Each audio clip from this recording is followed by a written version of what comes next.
in my work at the Water Protector Legal Collective, we started as a small organization at Standing Rock and have grown since then, but really trying to protect the water, right, and protecting the earth.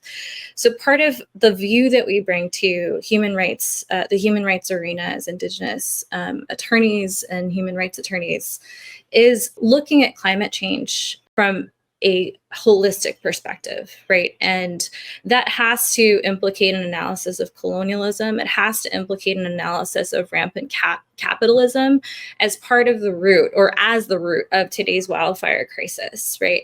And when we talk about climate change, we tend to use actually the word climate disruption. I prefer the term because I think it's more honest. I think it talks about the fact that as humans, our role as individuals, as humans within, and of course the corporate industries, right, the fossil fuel industry in particular, and how these have fueled climate disruption. That is definitely something that is man-made. It is fueled by exactly the things and the choices that we have made as a society collectively. So very recently, for instance, we know now that there has been knowledge for a long time in the fossil fuel industry that their industry is a major exacerbator of climate change. And just like the tobacco industry knew that nicotine causes cancer. It's information coming from leaked memos from major oil companies like Exxon from the 1970s and 1980s that show that they were aware that fossil fuels contribute to global warming and chose to suppress this information to protect profits. I was at Climate Week New York City this past year and attended a forum on water. And this summit, at this water summit, what they were talking about was the privatization of water as the solution to our water crises and to climate change. And basically what they were talking about was the corporatization of water stewardship. And so what we're talking about here, in the context of the LA fires, is that capital and corporate industry and interests up against traditional indigenous land stewardship practices that included things like controlled fire burning practices, and then also water stewardship, right? What does that actually look like? And so when we are talking about what we're seeing in California right now, it's devastating for everyone, as Stephen said. You talked about it being a great equalizer. But we can't negate that it also primarily affects Black and Brown people in places like Pasadena and Altadena. We're not talking about the Maui fires in Hawaii, but in terms of corporate and private holdings of water, that is a huge issue, right? The West Maui Land Corporation is a major real estate holding company in Maui that restricted access to water during the Lahaina fires and exacerbated the devastation in the region. So like the Resnicks, we're seeing a parallel in terms of private holdings of water and how privatization and access to water is a major issue that we've been talking about in the Southwest for a very long time, is talked about in regions that are, water scarce.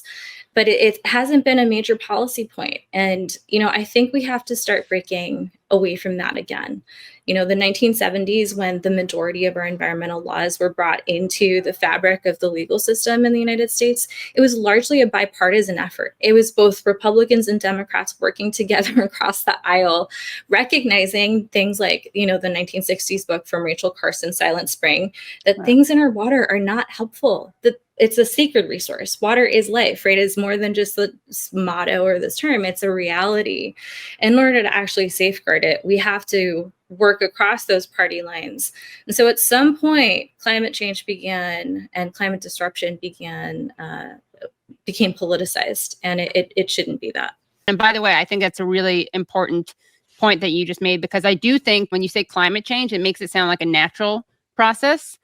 Climate disruption really speaks to how it's like unnatural, anti-natural in some ways. You brought up the fact that this is an issue of racial justice, right? And we should say that to his credit, there's not a lot of stuff to credit him for, but in June 2024, Gavin Newsome did return 2,800 acres of Shasta Indian land previously stolen and flooded by a hydroelectric dam to the Shasta people, while also unblocking 4 of the dams and allowing the river to flow freely. I wanted to show a clip. Fox News manages to blame land back and Native Americans for the LA fires. So let's take a listen. Before Donald Trump left office, he signed an order that would funnel more water from Northern California into Southern California.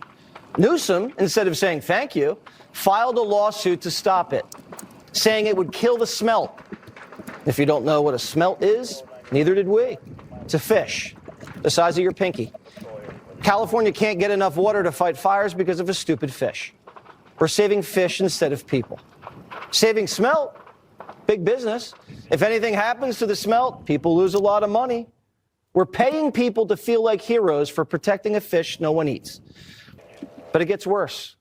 Gavin's been tearing down dams. Why? Because the Indians wanted some of their river back so they could catch salmon. Gavin didn't just knock down one dam for the Indians, he knocked down all four. The largest dam removal project in U.S. history and one of the most significant, if not the most significant, water restoration project, bringing back salmon and steelhead into this basin. And I couldn't be more proud as a father because my kids and their great-great-grandkids will have the opportunity to see something that, well, has been here since time immemorial.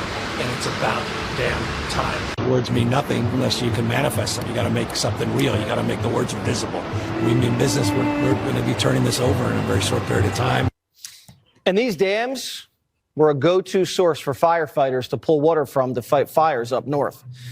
Gavin's literally tearing down Western civilization for fish and Indians. Nothing against the Indians. I love the Indians. But really? Some of his best friends are the Indians, I'm sure. To ever suggest, right, that Indians, right, or indigenous peoples to the land that have been stewarding the land, using land management and water management practices, including controlled burns for, since time immemorial, are in any way responsible, for the fires is just beyond me. There was a statement actually by the Gabriela Band of Mission Indians Nation, and I think they talk about the importance that we have to recenter as humanity, but also recognizing that it says, as Indigenous stewards of these lands, we deeply feel the connection between the natural world and the message it carries. The winds and fires that recently swept through our homelands are a sobering reminder of the Creator's presence and the balance that must be maintained between humanity and the earth.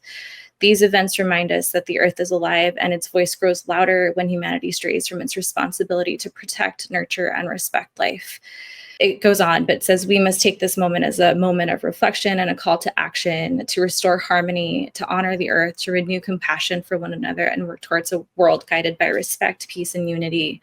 And as Indigenous peoples in the ancestral tribe of the greater Los Angeles Basin, we stand as reminders of the sacred bond between humanity and the earth, urging all to listen to these signs, and act with the wisdom and humility the Creator has always intended for us. Aho.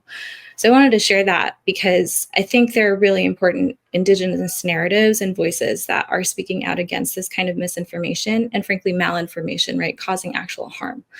And again, it's part of the colonial tapestry that is so woven into American society.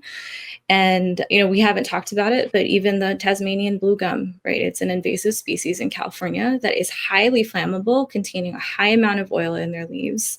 But it has long been seen as a symbol of colonial hegemony, and it's been planted in places like Lebanon and Palestine.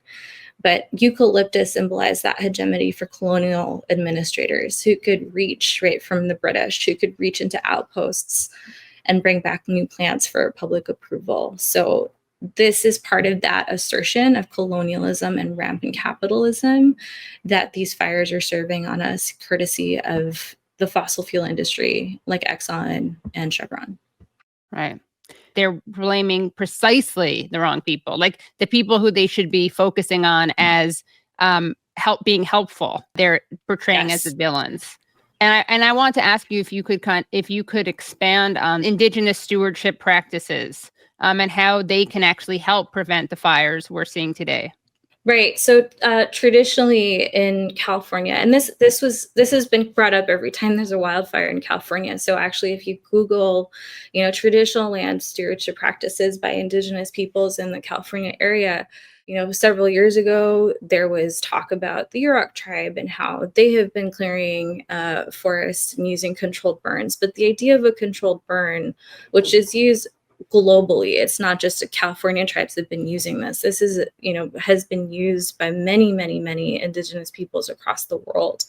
The idea behind controlled burns is that it reduces the amount of, especially dry, right, overly dry, things that are no longer necessary, and it creates like an actually soil rich, like a richness in soil.